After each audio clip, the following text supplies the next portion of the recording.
am thrilled to be here today. Well, not actually here, across the world, from Lana Nassar, who's in Abu Dhabi right now. I'm in Los Angeles. And she's bejeweled and gorgeous in all of her jewelry. I only have one piece on right now. And we're just going to dive right into it. And I think we're going to hone in on female empowerment, on sort of wearing spirituality and wearing jewelry that's meaningful and that speaks to you and you as a designer, and then as the jewelry wearer. And maybe there's a better word for that you know, that's Perfect.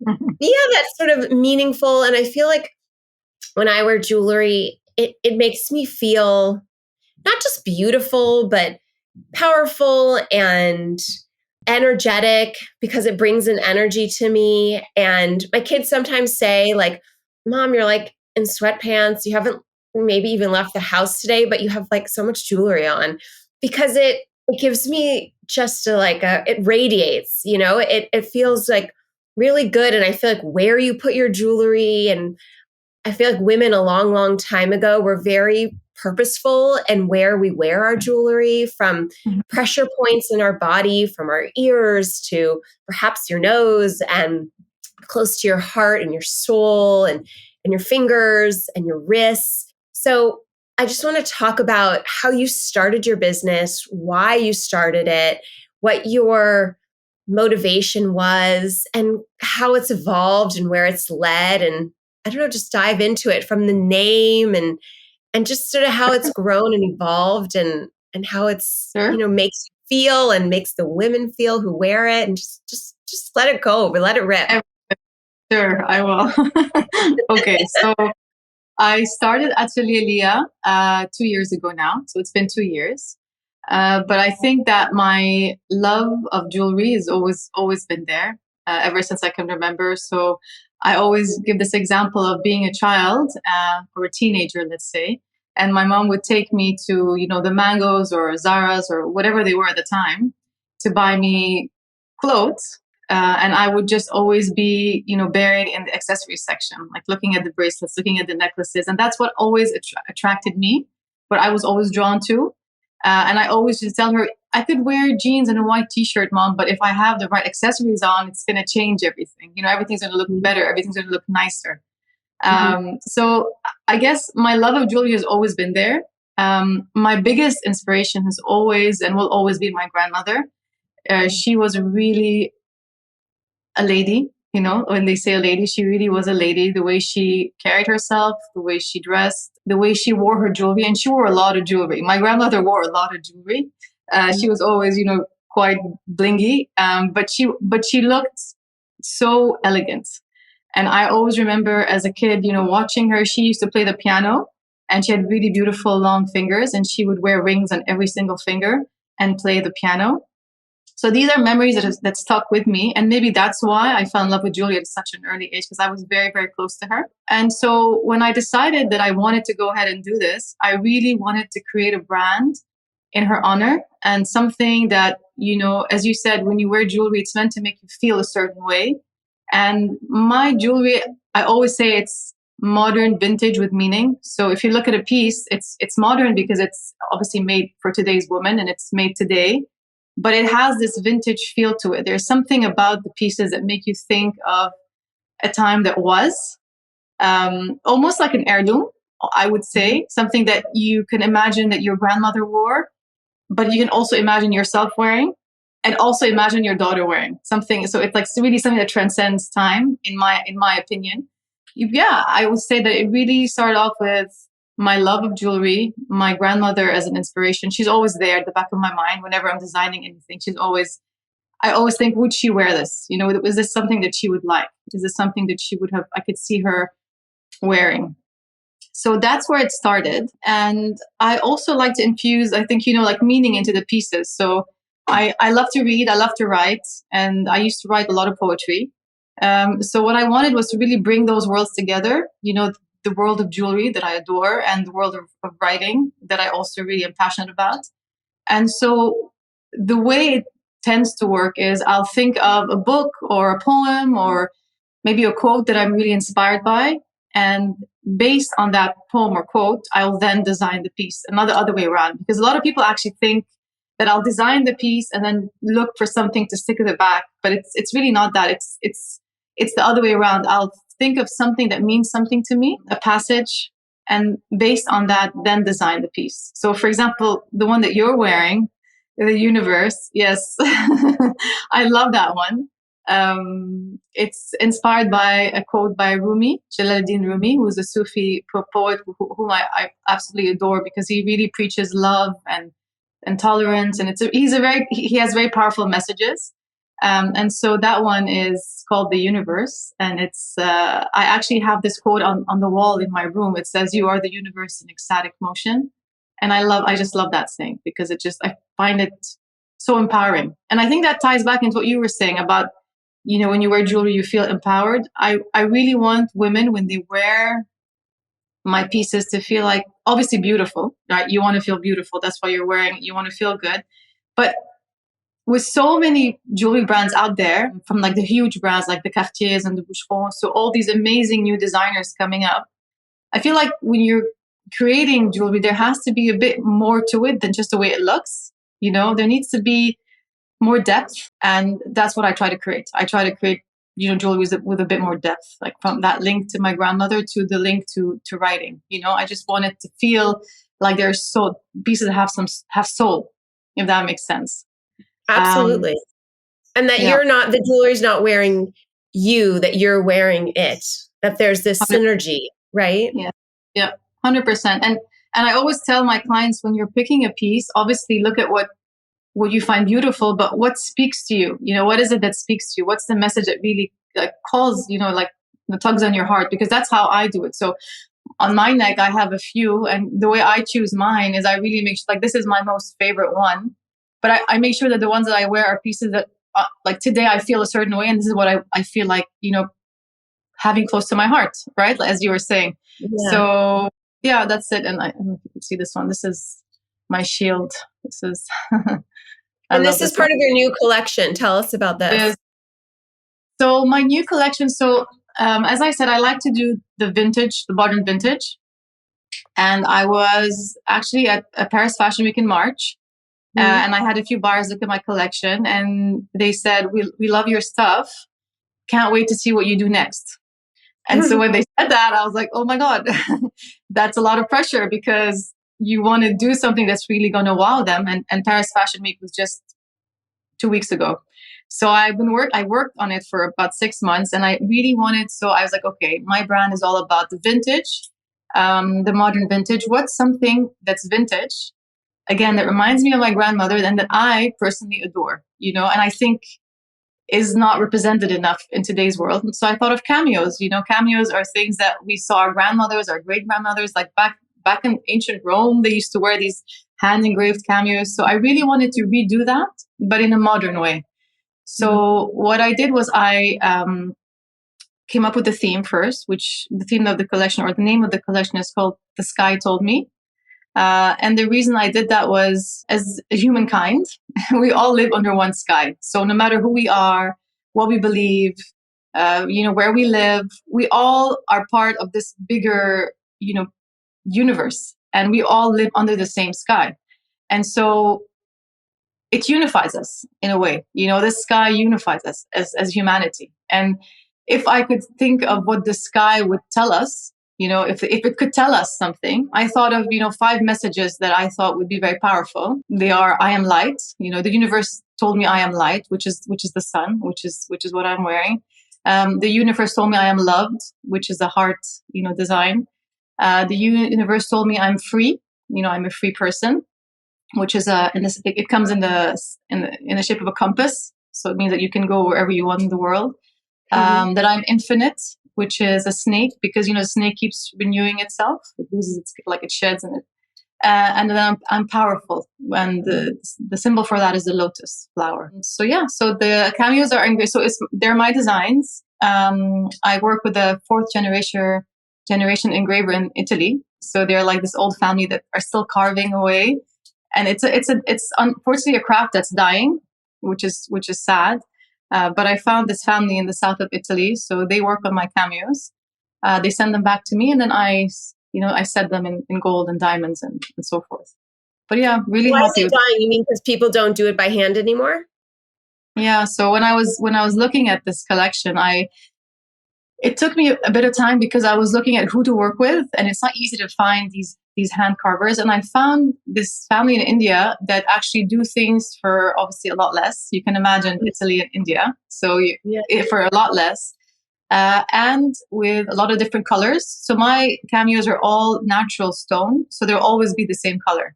And so I was like, oh, is that going to limit the collection? I was worried about that. So in India, they do all the colors, but they do everything. It's machine and laser cut. So when I asked for the sample and I received it, it just felt too perfect. I don't know how to explain it. It just felt too tidy, too neat, too manufactured. Just it felt like too white, too black, too green. Like it was too perfect. And that's not what my jewelry is about, right? Because I wanted to feel like to have that soul in it, and it just felt too cold. I guess that's the word. It just felt too, you know. So that's why the people that I work with, there are maybe like 3 families left in all of Italy that do this, because they actually sit there and they carve by hand every single cameo. And so if I have a cameo and you have a cameo, which are both my designs done by the same guy, they're not going to be exactly the same, because he might have, gone a bit more to the right, a bit more to the left, a bit deeper. And I love that. I think that's so special, because it means that your piece is truly your piece. It's yours and it's unique. Yeah. So yeah. I love vintage stones for that reason too. Yeah, that's exactly. my favorite. Yeah.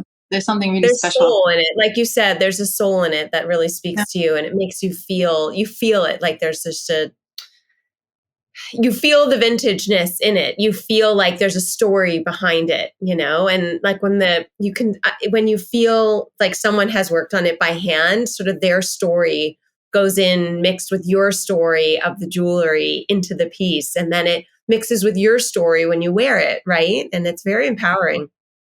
100%. And hopefully when you're passing it down, let's say to the next generation, you're passing down all of that, right? You're passing down the piece. But when I inherited, some of my grandmother's jewelry, I loved it. Obviously, I love the pieces, but what I inherited were these moments. Like I remembered her wearing that bracelet that I have now. I remembered her, and these are things that I think are priceless, right? And that's what's so special with jewelry, I think, is that you can inherit, I don't know, land or a bag or I don't know, anything, but jewelry, there's something that just that stays within it. It feels like an heirloom, something that's going to stay with you for a very, very long time and go, from generation to generation. 100%. I've actually reset a few of the pieces that my mom left me. And at first I had a little trepidation about it, because I felt like I was, kind of messing with something that she left me.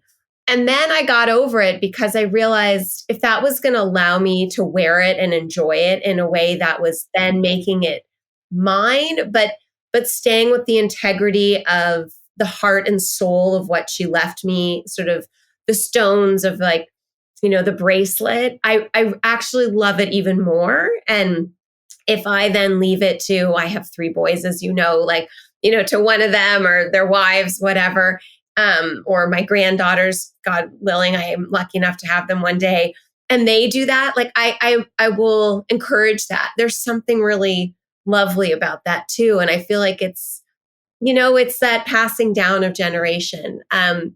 Some people ask me why I do, I love talking to jewelers and artists and creatives on this podcast, which is really steeped in health and wellness.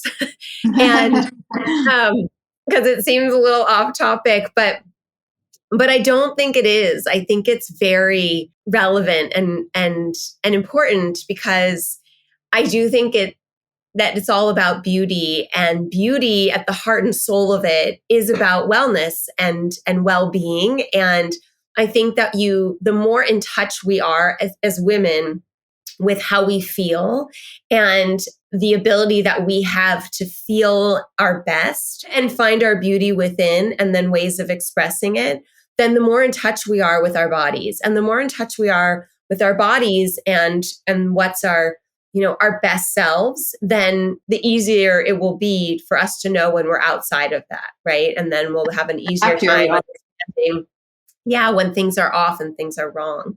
Mm-hmm. And what I was saying at the beginning was something I've just recently really thought about with jewelry. And so I love the ritual of putting on jewelry. And when I say jewelry, it doesn't have to be, thousands of dollars worth of jewelry in the morning. You can wear whatever you want and you can put on fake jewels. I mean, I know there's a huge business. In fact, one of my youngest son's friends, his mother is a huge business of non-real, of what do you call it when they're, I call them accessories. I think I call them accessories. I don't know if they're really, I mean, it's like, the non-gold, the non, like not real gold. I don't know what it's a huge business, right? I mean, she's a multi-million-dollar business and it does really well and it's fabulous.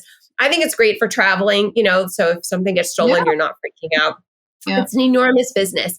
Anyways, I think there's this ritual of putting things on your body. And so I've been thinking about it a lot lately, of where we put jewelry and how, and I do acupuncture, and I really believe in acupuncture. I've become a huge fan. And how I met you through my dear friend Nadia. I sent my acupuncturist to her this summer when she was here, and she loves him and he's amazing. And I've been thinking about like where he puts the pins and where we really feel it. And a lot of it is the same places that we put jewelry on our body. And it's these pressure points, right in our ears and in our wrists. And I mean, he doesn't put it like smack in my heart, but around here and bracelets and, even some places women wear around their belly and, people wear ankle bracelets, anklets, and around sort of the pressure point around there. And there's something that must have been sort of mystical when women started putting jewelry adornment on their body that hit those pressure points, that there must have been some reason, sort of spiritual, ritualistic, reason for putting these metals on our body that helped in some way. Either it was calming or it was some sort of spiritual or, something for the gods that we were offering. I don't know, hundreds of years ago, thousands of years ago.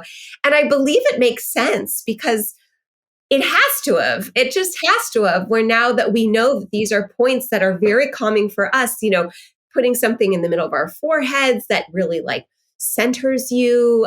And there's something really beautiful about it. And I think that when we do that for ourselves and putting things that make you feel beautiful and make you feel like you're centering yourself and you're paying attention to those points, I think allows us as women to hone in on that. And then if you can hone in on that and just take a breath, even if it's a breath every day or two breaths when you put it on and take it off, and then feel what your body's feeling, that's only a good thing, because those could be the only two moments that day that you're doing that. And you're allowing yourself, even subconsciously, to say, okay, like I feel this right now and this feels okay. This feels good. Or wait a second, I feel this right now. This feels a little off. I might need to say something. And if jewelry allows us to do that, that's a really powerful thing, It is.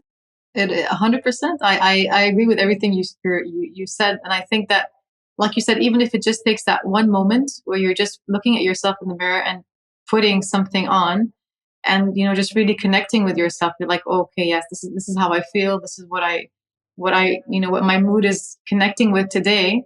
I think that's very powerful, because we know we're all, most of us working, or being a mom on its own is just job, not a job, but it's so demanding. So being a mom, being a working mom, running in today's world, being successful, trying to keep up with everything. So if you get that one moment, which is like your connection with yourself, other than your workout and other than your just like a calming moment, as you said, I think that's super powerful. And if you are wearing something that does mean something to you, whether it's something that was passed on, or like in my case, the messaging that's at the back of these pieces, you're picking them to reflect how you feel, or maybe to make you feel better, or maybe to empower you on that day. I never take mine off. Like I people make fun of me. I mean, my friends always tell me, I go to the beach, I never take it off. I go to bed, I have them on. It's part of who I am, and it makes me feel really good. It really does make me feel good. Yeah. So it's like an armor. That makes sense. Yeah. It is. I also think it's pretty powerful in the way that, we're all, in today's day and age, we're so connected, but yet quite disconnected. I think the over connection has made us very disconnected. And the powerful statements on literally inscribed on your jewelry, and the poems that come with your jewelry, I think allow a connection to literally to the universe, that I'm wearing, and to the bigger world around us. Implore us to take a moment to remind us that we are all living under one sky, as your new collection says, and that we are all connected, whether we like it or not. And we are part of one universe, and we need to remember that. And even if that just sort of, puts that in our brains for one quick second, that's really important, and that's really meaningful too. I think that it's everything you said. So being interconnected with, humanity, and also being interconnected with your past, and your future. So that's why this idea of heirloom is so important to me. When I, as I said, for me, I really do want to create pieces that I feel, obviously there's the fun stuff, like some of the pieces are a bit more fun, but at the core of my brand and the essence of it, I really want to have these heirlooms that I feel will be passed down somehow, and could have been passed down to me. Something that I feel does have that story to tell. And it's really, the DNA of the brand. It really is. And that's how everything is always made. That's always the thought. I don't want to just do something that's fashionable, and there's nothing wrong with that. There's nothing wrong with the fashionable jewelry. It's all amazing. I love all kinds of jewelry. But for me, for Atelier Liya, I want to create something that has a story to tell, and that's going to be here for a while, hopefully. And I believe your jewelry was passed down because it was inspired by your grandmother. Yeah. So maybe not like physically she handed it to you, but she certainly inspired you. So spiritually, she did pass it down to you, in which you then pass it down. You will pass it down to your daughter, and therefore. I actually have one of the collections. So I have 4 collections that I've released so far. The second collection is actually called Adele's Drawer. My grandmother was called Adele. And so it was really me imagining, if I could open up her drawer and see what she had in that drawer, what would I find? And all the designs of that collection are pieces that I really, really just imagine her wearing. And so that's how strong the link is with her. Really is. She's just always there. And how did the name Atelier Liya come about? So atelier means in French workshop. It just means workshop. And then Liya is, again, the name that my grandmother wanted my mother to call me. She wanted me to be called Liya. She didn't want me to be called Lana. She wanted me to be called Liya. So, and my mother refused. So it's, again, a way of being connected to her, but also a very powerful double meaning is Liya in Arabic means mine, And I really like this idea of, again, what we were talking about. This, it's my moment. It's mine. I'm going to wear this. It's going to be something that's going to make me feel good. And I'm going to connect with this piece because it's something that I'm doing for myself. I'm taking care of myself. And I don't think there's anything wrong with buying.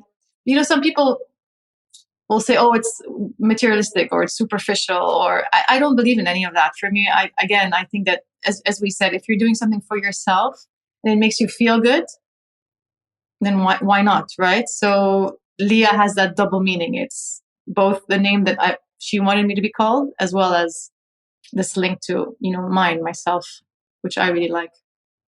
And for women should buy jewelry for themselves. I'm 100%. A big fan of that.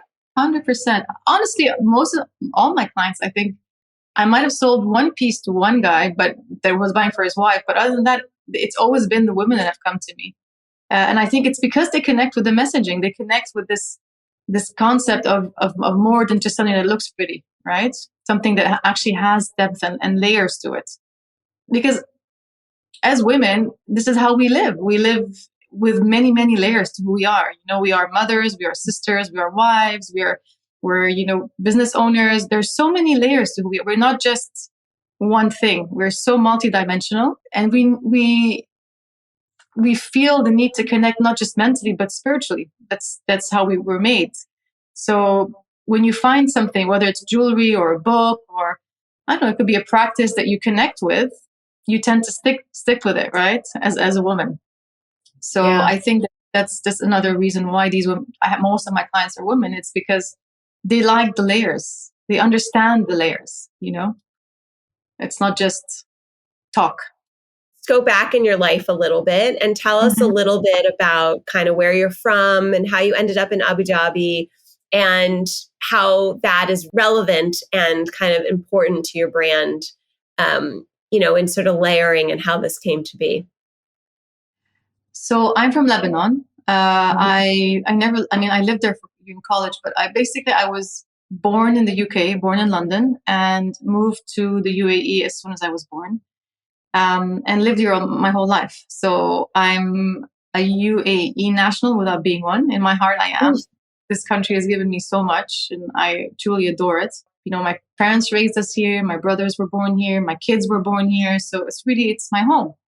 But at the same time, my heart is very connected to Lebanon. It's my roots, my heritage, my language, my food. It's who I am, and it's a part that I'm very proud of as well. Like I don't shy away from it at all. I teach my children to be very proud of that as well. It's something that I'm very deeply rooted in. So I've always been an entrepreneur in a way. So my grandfather was a very successful entrepreneur in Lebanon and Africa, and he moved to Abu Dhabi back in the late 60s when there was nothing here. So he was an entrepreneur. My father was one, and so I always felt that was my path. I worked for companies, but I always felt that I needed to do my own thing. I had something to say, and I guess I have an advertising agency as well, a branding agency.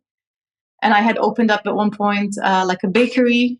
So I've done a few things, but when I decided to start Atelier Liya, it was really, I felt like I had finally figured out what I was meant to be doing this whole time. It's like, how did I not think of this before? What have I been waiting for? This is really how it felt. It made so much sense. And when I told, my husband, my brother, they're like, yes, at last, like this is what you were meant, what you were meant to do. So I think literally the stars aligned. Literally the stars aligned. It was the perfect time. Again, living in the UAE allowed me so much freedom because everything is facilitated here. It's an environment that allows you to go after what you really want to go after. That's their whole motto. You work hard, you make it, you're comfortable, it's safe, it's stable. You're in a very comfortable environment to create. You don't feel threatened, you don't feel stressed. It's nice and easy, so that helped a lot. And yeah, it just felt like it was a calling, something that I've been wanting to do for such a long time, and it happened. And I think as well, I'm lucky enough to live in a community here with a lot of very successful women. And I think that really empowers us. We empower each other because we look at each other for support. We ask each other advice. We're always talking on the phone, brainstorming together. And I mean, these women, they're all amazing, from, all walks of life. Like they basically do it all, right? Yes. So this helps a lot because it's not like I was sitting here with all these other women that are just stay-at-home moms. Again, nothing wrong with being a stay-at-home mom, but it would have been much harder for me to bounce ideas off of them as opposed to, my friends that all own their own businesses, work really hard, have gone through it, gave me good advice. It's and so supportive. It's a group of women who are so like high-powered, creative, incredible mothers, and so supportive of each other. There's no sort of like cat fight. It's like the opposite of the of that awful Real Housewives of Dubai show that came out. It's like it's this incredibly supportive group of women who are at the top of their games, who are just amazing. Like, it is, if there was a Bravo show of the, like, Bravo, unbelievable women living in Abu Dhabi who are successful, beautiful, stylish, creative, and incredibly supportive. And it's like that last bit that would make for a not fun TV, but in the real world, make for the best friends and make for successful women who come together and really help each other grow and succeed. I mean, I get it because I know the women you're talking about, and people ask me all the time, what do you miss? Do you miss living in Abu Dhabi? And my answer is always, I miss the women that live there. I miss hanging out with them because there was an incredible energy that I've never felt anywhere else I've lived, because I don't see my friends actually as much as I did when I lived there. There was just a different kind of way of seeing each other and hanging out and chatting and working. And like you said, just constant bouncing of ideas and saying, well, let's do it. Like, let's just do this. Let's make it happen. Let's start it. Let's just go down that road. And by the way, if it doesn't work, we'll pivot and do something else. And 100%. and that's a very unbelievable community and place that allows for that to happen and to thrive. And it's really cool. It really is. I know what you're talking about, and I really agree and know how special it is. And it's pretty phenomenal. It's amazing. And I always say that my friends and my network here are my biggest supporters and cheerleaders almost, like they really believe in me. And it's almost like they're, when I go do these trunk shows, or I, go to Paris, like when I went for my first, you saw when I went for my first time in Paris, they all came. They came, they came to just to be there for me. They didn't have to do that. I mean, Paris is a beautiful city, but they could go anytime. They chose to come, to come because they knew that it would mean something to me. And it really did, although I was working in my own world, but just knowing that they believed in me so much, it almost lights a fire under you. And you're like, yes, I'm going to do it. And it's honestly, it's amazing. And I grew up in Dubai. So I moved to Abu Dhabi only 9 years ago. Before that, I had lived my whole life in Dubai. And I have some amazing friends in Dubai too, but the dynamics are very, very different. It's a very different, the social fabric is it's just different, Abu Dhabi today is very similar, I would say, to Dubai when I was growing up in Dubai. So what I have with the women here is very similar to what my mother had with the friends that she made back then in Dubai. And it's this genuine friends that are family. So if I have to travel for 2 weeks, which I just came back from almost 2 weeks of traveling for work, I know that they're going to be there for me. They're going to pick up my kids. They're going to feed them. They're going to take them, bring them back. I know that it's not even something that I have to worry about, which is, I mean, where in the world does this happen? Who does that? No one, No one, nowhere. Let me assure you. So it's pretty amazing, honestly. And it's definitely a way of, like, it's the opposite of clipping someone's wings. It's like they're giving me the space to fly. And I appreciate, every single one of them so much. And I always tell them, I always say that Atelier Liya is ours because, we spoke about it so much. We've had so many conversations and so many times where I would, call someone and be like, okay, I'm thinking about doing this. What do you think? And the back and forth would really help me carve my way and find my way. And they're all amazing. They're all amazing. These women are amazing. So I'm very lucky to be part of it and very lucky to call them my friends. Yeah. It's neat. And I think that businesses and brands are really feel different from those who experience them, who have no idea where they come from. They just have a different feeling when they come out of something and are born out of something that's so, in a community like that, in a community that is really unique and different. And there's a there's a creativity behind it that's obviously yours and you and from your family, but that your family is bigger than your, you know, your immediate family. I think you feel it in the end product. Yeah. Yeah, it does. It's You amazing. do. I mean, You yeah, do. yeah. You do. So just give us a sneak peek into what's next, if you know it, if that's not too much of a pressure cooker question. No, it's not. I think so. I just got back from Paris, where I showed my last collection, and it went really, really well. So I'm really happy. I think now for me, what I would like to focus on is I want to grow my brand in a way that I'm still true to myself, if that makes sense. I just really need to think about what next steps I'm going to take. So because what happens is when you go to these shows, they'll be like, oh, it's really nice, but would you do it in white gold? Or, oh, it's, I like this one, but could you make it in blue? And these are the questions that I need to ask myself. I need to see how willing am I, how flexible can I be without losing what I'm trying to say? If that makes sense. Like for example, white gold for me, a lot of people love white gold, but for me, it's like a big no, because I don't feel like it has that vintage feel that I'm trying to instill in my brand. It just feels too modern for me. So, I just have to learn to say, okay, what can I do to accommodate different markets? Because what people like in the States is different to what they like in China. But at the same time, how can I do that and just stay true to Atelier Liya, the brand that I'm trying to create? So, yeah, that's, I think, the next step, trying to figure that out.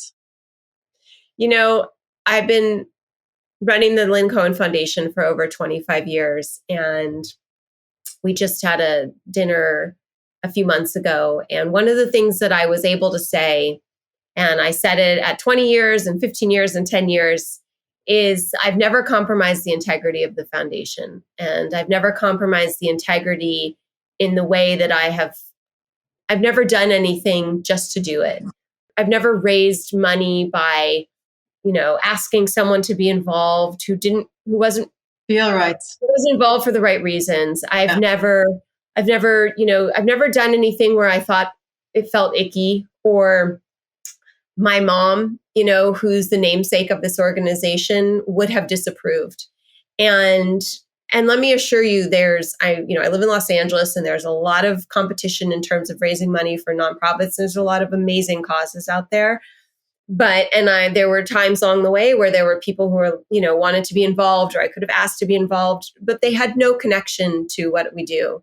And I've said no, because that just, it would have compromised the integrity of the foundation. And I'm quite proud of that, because 2.5 decades later, I can look back and say that and feel like that's the way you stay alive for a really long time. And I think that's in the heart and soul of this foundation. And because of that's in the heart and soul of me and the namesake. And my hunch is that's the heart of soul of who you are. And quite literally the namesake of your brand. Yes. and your inspiration. And so you have to just stay true to that. And when you do stay true to that, the success just comes. It really does. And sometimes you make mistakes, but you own them because you did it because you felt like that was good, and it was your choice to make, not because someone asked you to do it. So it's really hard sometimes, because it's easier sometimes to say, oh, this would do really well. But sometimes those are the hard choices that you got to do, you just do. So I totally agree. And I think that's where I'm, I just have to, I think when I get to those points, I just have to stop, take a minute and think of it, because obviously, like the carrot is always like, doing well, the money, right? You want to succeed. I'm growing a business, but it has to be, I have to remind myself that at the end of the day, that's not really what matters to me. That's not why I started Atelier Liya, and something that I also think is very important, that very similar to what you just said, is I'm also learning that sometimes you think that you have to work with certain people just because they're very well established, or, they're the person to be in contact with, let's say in jewelry. and it just doesn't feel right. And in the beginning, I thought that how am I going to do this? I need to, really see how I can, how can I make myself okay with this? And then I realized just this past week when I was in Paris, just looking at everything. Sometimes you take a step back, right? And you're just looking at everything. And I was like, I don't need to do this. I don't need to work with this person. I don't like her. I don't want to work with her. It might take me maybe twice the amount of time to get to where I need to go. But at least when I get there, I'm going to be really happy with who I am and where I am. So I think that's exactly what you were saying. Just don't compromise who you are. Don't compromise your vision, and don't compromise the brand. Don't compromise the soul of the brand. And if you do that and you work really, really hard, because obviously you have to work really, really hard, you'll get there. I think so. Yeah. And I also think that it's the joy of age and the joy of this decade and all the work that you've done leading up to it, and this, like we said earlier, the stars aligned for you to create this brand.